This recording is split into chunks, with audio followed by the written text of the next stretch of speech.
ఇవాళ మనం జోమ్ 100 the bucket list of death అనే ఒక అనిమే సిరీస్ అయితే ఎక్స్ప్లెయిన్ చేయబోతున్నాం. సో లేట్ చేయకుండా ఈ అనిమే సిరీస్ అయితే మనం స్టార్ట్ చేద్దాం. ఎపిసోడ్ స్టార్టింగ్ లో మనం ఒక సిటీని అయితే చూస్తాం. ఆ సిటీ మీదకి చాలా జోంబీస్ అయితే అటాక్ చేసి ఉంటాయి. దాంట్లో ఒక వ్యక్తి ఈ జోంబీస్ అన్నిటి నుంచి తప్పించుకొని పారిపోతూ ఉంటాడు. అతను అంటాడు, ఇక్కడ బతకడం కంటే చావడం మేలు. అండ్ ఇప్పుడు తీరా చూస్తే ఇది సినిమా అయి ఉంటుంది. ఇది ఒక అబ్బాయి చూస్తూ ఉంటాడు. ఈ అబ్బాయి గురించి మనకైతే ఏమీ చెప్పారు. ఈ అబ్బాయి అనుకుంటూ ఉంటాడు, చూస్తుంటే ఇది స్వర్గంలా ఉంది, ఇక్కడ నేను బతికేదానికంటే అదే బాగుంది. ఈ అబ్బాయి ఎందుకు ఇలా అంటున్ననేది మనం 3 years వెనక్కి వెళ్ళి తెలుసుకుందాం. ఈ అబ్బాయి 3 years ముందు కొత్తగా ఒక ఆఫీస్ లోనైతే జాయిన్ అవుతాడు. ఈ అబ్బాయి ఈ ఆఫీస్ లోని ప్రొడక్షన్ డిపార్ట్మెంట్ లోనైతే పనిచేస్తాడు. ఇప్పుడు ఇతను తనని తాను అందరికి ఇంట్రొడ్యూస్ చేసుకుంటాడు. ఇతని పేరు వచ్చేసి అకీరా. ఇప్పుడు అకీరా మనతో అంటాడు, ఫస్ట్ రోజు ఈ ఆఫీస్ నాకు చాలా నచ్చింది. అకీరాకైతే చాలా సంతోషంగా ఉంటుంది ఇలాంటి ఒక మంచి కంపెనీలో జాయిన్ అయినందుకు. ఇతను అనుకున్న జాబ్ అయితే ఇతనికి వస్తుంది. ఇప్పుడు అకీరాకైతే తన బాస్ తన వర్క్ చేసే ప్లేస్ ని అయితే చూపిస్తాడు. ఇంకా అతని బాస్ చెప్తాడు, నీకేమన్నా అర్థం కాకపోతే డిపార్ట్మెంట్ చీఫ్ ని అయితే అడుగు, అతను అక్కడ ఉన్నాడు. అండ్ అంతలోనే మన అకీరా ఒక అమ్మాయికి అయితే డాష్ ఇస్తాడు. అండ్ ఇప్పుడు మన అకీరా అమ్మాయిని చూడగానే ప్రేమలో పడిపోతాడు. ఈమె పేరు వచ్చేసి ఓటో మిస్ ఔరి. మనం ఈ అమ్మాయిని మిస్ ఔరి అని అయితే పిలుద్దాం. ఇప్పుడు మిస్ ఓటోరి అకీరాకి అయితే ఫస్ట్ డే కి బెస్ట్ ఆఫ్ లక్ చెప్పి అక్కడి నుంచి అయితే వెళ్ళిపోతుంది. మన అకీరాకి ఆనందానికి హద్దులు ఉండవు. దీని తర్వాత నైట్ అవుతుంది. వీళ్ళు నైట్ రెస్టారెంట్ లో బీర్ తాగి ఒకరి గురించి ఒకరు మాట్లాడుకుంటూ ఉంటారు. దీంట్లో మనకు తెలుస్తుంది ఏంటంటే మన అకీరా రబ్బీ బాగా ఆడుతాడంట. ఇతను ఒక అథ్లీట్. ఇంకా రెస్టారెంట్ లో మిస్ ఓటోరి కూడా ఉంటుంది. వీళ్ళిద్దరు ఒకరినొకరు అయితే చూసుకుంటారు. అంతే ఇక మన అకీరాకి పెళ్లి పిల్లలు ఇవన్నీ ఆలోచనలు వస్తాయి. ఇక నా బతుకు ఇదే చాలా అని అనుకుంటాడు. ఇక మనోడు మోటివేట్ అయ్యి మనసులో అనుకుంటాడు, సరే నేను మంచిగా వర్క్ చేసి మిస్ ఓటోరిని ఇంప్రెస్ చేస్తాను. ఇప్పుడు ఇక్కడ ఈ ఆఫీస్ మెంబర్స్ అందరూ ఇక్కడ నుంచి వెళ్ళిపోవడానికి అయితే లేస్తారు. ఇప్పుడు అకీరా అంటాడు, సరే మనం రేపు మళ్ళీ కలుద్దాం. కానీ వాళ్ళు లేచి వాళ్ళ తలకాయలు అయితే కిందికేస్తారు. ఇంకా వాళ్ళ ఐడి కార్డులు అయితే బయటకు తీస్తారు. దీన్ని చూసి మన అకీరాకి ఏమీ అర్థం కాదు. ఇప్పుడు మనకు తెలుస్తుంది ఏంటంటే వీళ్ళు ఇప్పుడు నైట్ అవుట్ చేయాలి. నైట్ కూడా అక్కడనే ఆఫీస్ లోనే ఉండాలి. మన అకీరాకి అయితే ఇక్కడ ఏం జరుగుతుందో ఏమీ అర్థం కాదు. 2 రోజులు ఇక్కడే గడిపేస్తాడు. ఇంకా ఆ రోజు ఎవరన్నా ఆఫీస్ కి రాకపోయినా ఆ పని కూడా మన అకీరాకి అప్పగించి నైట్ మొత్తం ఆనే ఉంచేది పాపం. ఇక మనోంది రోజు మొత్తం ఆఫీసు ఇల్లు ఇదే బతుకైపోతుంది. ఇప్పుడు ఒక ఎర్లీ మార్నింగ్ అకీరా లేచి ఆలోచించుకుంటూ ఉంటాడు, ఈ రోజు నేను ఆఫీస్ కి వెళ్ళాలా వద్దా అని. అండ్ అకీరా రియలైజ్ అయిపోతాడు, అరే నేనేం చేస్తున్నాను, ఈ కెరియర్ ని నేనే చూస్ చేసుకున్నాను. నేను ఎప్పుడు ఓటమిని ఒప్పుకోను. నేను ఎవరికి తక్కువ కాను. ఆఫీస్ లో అందరికి గుడ్ మార్నింగ్ చెప్పి ఆఫీస్ లోకి అయితే ఎంటర్ అవుతాడు. చూస్తే వీళ్ళ బతుకు మొత్తం ఆఫీస్ లోనే ఉంటుంది. అయినాక నాకు ఇంకా అర్థమైతలేదు వీళ్ళు ఈ ఆఫీస్ లో నుంచి ఎందుకు వెళ్ళిపోతలేరు అనే దాని గురించి. ఇప్పుడు అకీరా మనకి తన డిపార్ట్మెంట్ చీఫ్ గురించి అయితే చెప్తాడు. అతని పేరు వచ్చేసి కోసుకి. అతను ఎప్పుడు ఓడుతూనే ఉంటాడంట. ఇలా ఈ ఆఫీస్ లో మన అకీరా 2 years అయితే గడిపేస్తాడు. ఒక రోజు అకీరా అనుకుంటూ ఉంటాడు, ఈ రోజు ఎలాగైనా లాస్ట్ ట్రైన్ అయితే పట్టుకోవాలి. ఇంకా నాకు గుర్తులేదు నేను లాస్ట్ ఎప్పుడు స్నానం చేశాను అని.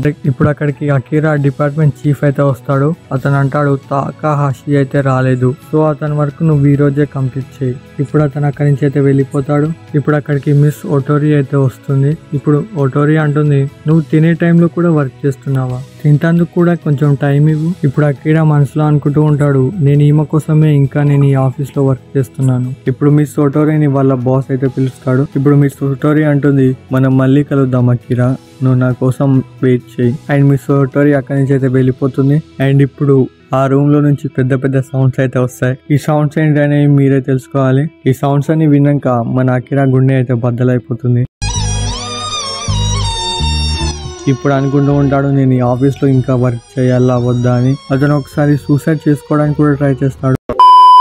ఇలా మన అకీరా చాలా రోజులు అయితే గడిపిస్తాడు. ఆఫీస్ ఇల్లు మనది మొత్తం ఒక బ్లాక్ అండ్ వైట్ జిందగీ అయిపోతుంది. ఒక ఎర్లీ మార్నింగ్ అకీరా రోజు లాగానే ఆఫీస్ కి వెళ్ళడానికి అయితే రెడీ అవుతాడు. తన రూమ్ డోర్ అయితే లాక్ చేస్తాడు. అండ్ అక్కడ అకీరాకి ఒక లెటర్ అయితే కనిపిస్తుంది. దాంట్లో ఏం రాసి ఉంటుందంటే, ఇతను ఇక్కడ పార్కింగ్ ప్లేస్ పైసలు కట్టలేదని. సో అతను ఆ బైక్ పార్కింగ్ ప్లేస్ పైసలు కట్టడానికి బిల్డింగ్ మేనేజర్ దగ్గరికి అయితే వెళ్తాడు. లోపల డోర్ ఓపెన్ చేయగానే అక్కడ ఒక జోంబీ అయితే ఉంటుంది. జోంబీని చూడగానే మన అకీరాకి అయితే ఏమీ అర్థం కాదు. ఆ జోంబీ అకిరాని చూసి అయితే అకిరా వెంట పడుతుంది. అకిరా ఆ జోంబీ నుంచి తప్పించుకొని పారిపోతూ ఉంటాడు. ఇంకా అక్కడ చాలా జోంబీస్ అయితే ఉంటాయి, అవి అకిరా వెంట పడుతూనే ఉంటాయి. ఇప్పుడు అకిరా బిల్డింగ్ లోని టాప్ ఫ్లోర్ కి అయితే వెళ్తూ ఉంటాడు మెట్ల మీద.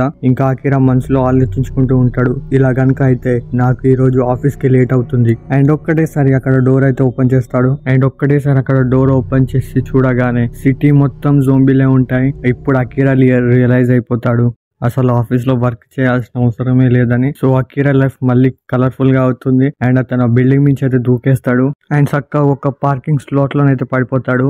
ఇంకా అకిరా అక్కడి నుంచి ఆ జోంబీస్ నుంచి తప్పించుకొని పారిపోతూ ఉంటాడు. అండ్ అకిరా అంటాడు, ఇంత ప్రశాంతమైన స్కై, చెట్లు, ఇంకా మెరుస్తున్న రక్తం, ఇవన్నిటిని నేను మర్చిపోయాను, కానీ ఇప్పుడు ఈ రోజు నాకు సెలవు.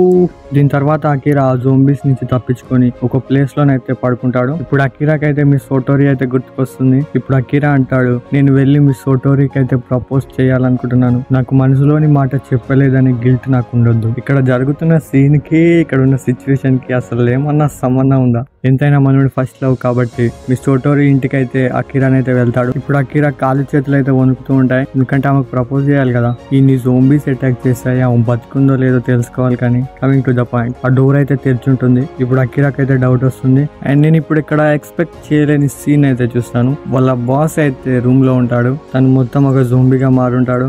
ఇప్పుడు అకిరా ఆ బాస్ తోటి అంటాడు, ఆఫీస్ లో పనిచేసే టైం చాలా ఎక్కువగా ఉంది అండ్ మేము ప్రశాంతంగా కూర్చునే టైం కూడా లేదు, అందుకే నేను నా జాబ్ ని రిజైన్ చేస్తున్నాను సార్, ఇది నా రిజిగ్నేషన్ లెటర్ అని అకిరా వాళ్ళ బాస్ అయితే కిటికీలో నుంచి తోసేస్తాడు. ఇప్పుడు మనం వాళ్ళ బాస్ కోసం కొంచెంసేపు మౌనం పాటిద్దాం. ఇప్పుడు అకిరా ముంగట మిస్ ఓటోరీ అయితే ఉంటుంది, తను కూడా ఒక జోంబీగా మారిపోయి ఉంటుంది. అండ్ ఈ జోంబీకి అకిరా ప్రపోజ్ చేయడానికి కూడా టెన్షన్ పడుతూ ఉంటాడు. సరే ఎలాగో అలాగే అకిరా మాట్లాడతాడు, నువ్వు నా ఫస్ట్ లవ్, నీ కోసం నా హృదయం తలుపులు ఎప్పుడు తెరిచుంటాయి. ఇప్పుడు మిస్ ఓటోరీ అకిరా మీదకి అయితే అటాక్ చేస్తుంది. అండ్ అకిరా అక్కడి నుంచి అయితే తప్పించుకుంటాడు. దీని తర్వాత అకిరా ఒక స్టోర్ ముందు అయితే కూర్చుంటాడు. ఆ స్టోర్ లో ఒక బీర్ బాటిల్ తీసుకుని ప్రశాంతంగా తాగుతూ ఉంటాడు. ఇప్పుడు అకిరా అంటాడు, మనం ఇప్పుడు చావచ్చు లేకపోతే రేపు చావచ్చు, కానీ నాకు ఈ కొద్ది టైం నేను ఇష్టం వచ్చినట్టు బతుకుతా. ఇప్పుడు అతను స్టోర్ లోకి వెళ్ళి ఒక బుక్ ఇంకా పెన్ అయితే తీసుకుంటాడు. ఇప్పుడు అతను ఒక బకెట్ లిస్ట్ అయితే ప్రిపేర్ చేసుకుంటాడు. అండ్ దీంతో మన ఫస్ట్ ఎపిసోడ్ అయితే కంప్లీట్ అవుతుంది. ఈ ఎపిసోడ్ ఎలా అనిపించిందో కామెంట్ అయితే చెప్పండి. ఒకవేళ మీకు కూడా ఈ సిచ్యువేషన్ వస్తే మీరేం చేస్తారు? నాకు ఈ సిచ్యువేషన్ అసలు రావద్దనే ఉంది. ఇంకా ఈ ఎక్స్ప్లెనేషన్ ఎలా ఉందో కామెంట్ చేసి అయితే చెప్పండి, నాకు తెలుసుకోవాలని ఉంది. బాగుంటే ఇలాగే కంటిన్యూ చేస్తా. సో మళ్ళీ కలుద్దాం నెక్స్ట్ ఎపిసోడ్ లో.